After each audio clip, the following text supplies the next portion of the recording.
Rama dari kelas 12 IPA 7. Saya akan menjelaskan tentang peristiwa G30 SPKI.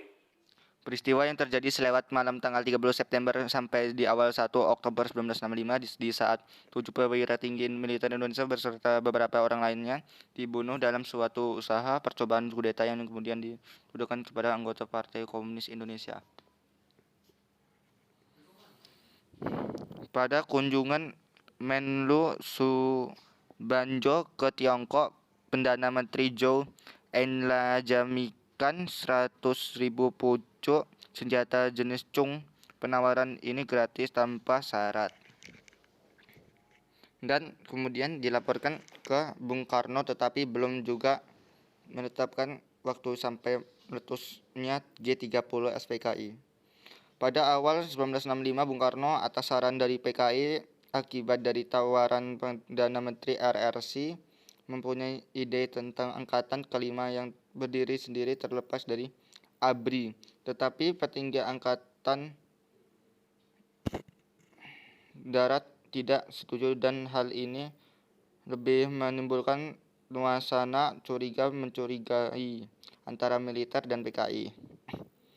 Dari tahun 1963, kepemimpinan PKI makin lama makin berusaha memprovokasi bentrokan antara aktivis masanya dengan polisi dan militer. Pemimpin PKI juga menginfiltrasi polisi dan tentara dengan slogan kepentingan bersama polisi dan rakyat.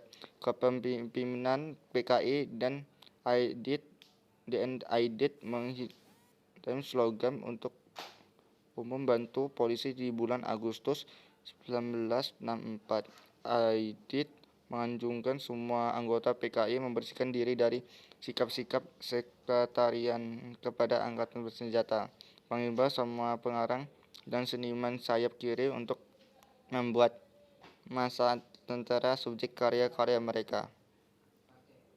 Di akhir 1964 dan permulaan 1965, ribuan petani dan bergerak merampas tanah yang bukan hak mereka atas hasil PKI. Bentrokan besar terjadi antara mereka dengan polisi dan para pemilik tanah. Pengangkatan jenazah di Lubang Buaya. Aidit memberikan ceramah kepada siswa-siswa sekolah angkatan bersenjata di mana ia berbicara tentang perasaan kebersamaan dan persatuan yang bertambah kuat setiap hari antara tentara Republik Indonesia dan unsur-unsur masyarakat Indonesia termasuk para komunis. Rezim Soekarno mengambil langkah terhadap para pekerja dan dengan melarang aksi-aksi mogok di industri. Kepemimpinan PKI tidak berkeberatan karena industri menurut mereka adalah milik pemerintah Nasakom. Tidak lama PKI mengetahui dengan jelas persiapan untuk pembentukan rezim militer, menyatakan keperluan untuk pendirian angkatan kelima di dalam angkatan bersenjata yang terdiri dari pekerja dan petani yang bersenjata, bukan memperjuangkan mobilitas massa yang berdiri sendiri untuk melawan ancaman militer yang sedang berkembang itu. Kapitalis negara mereka depan jenderal-jenderal militer berusaha memenangkan bahwa usul PKI dan akan memperkuat negara. Aidit menyatakan dalam laporan ke Komite Sentral PKI bahwa nasakomisasi angkatan bersenjata dapat dicapai dan mereka akan kerjasama untuk menciptakan angkatan kelima. Kepemimpinan PKI tetap berusaha menekan aspirasi revolusi kaum buruh di Indonesia di bulan Mei 1965. Politbiro PKI masih mendorong ilusi bahwa aparatur militer dan negara sedang diubah untuk mengecilkan aspek anti rakyat dan alat-alat negara.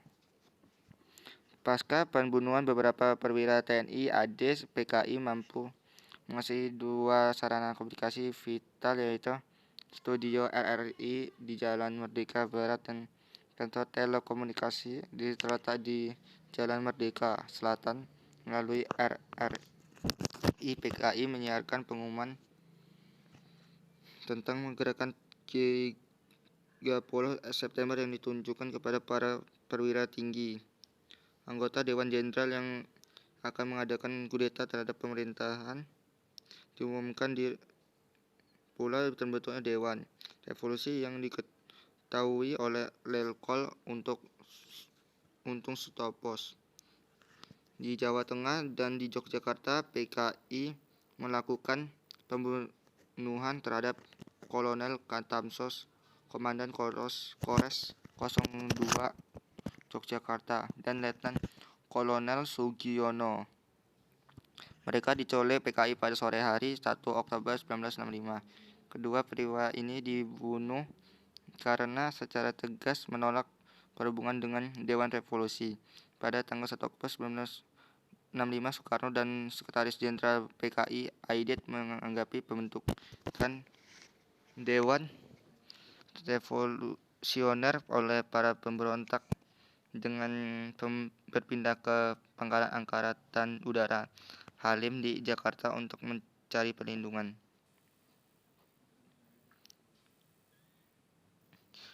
Sesudah kejadian tersebut, 30 September diperingati sebagai hari peringatan gerakan 30 September.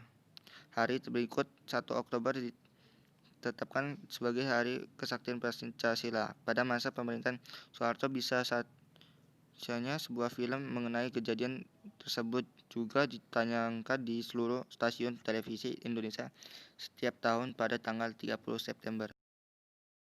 Sekian peristiwa yang telah saya sampaikan. Bila ada salah kata, saya mohon minta maaf. Terima kasih sudah menonton video ini. Saya akhiri. Wassalamualaikum warahmatullahi wabarakatuh.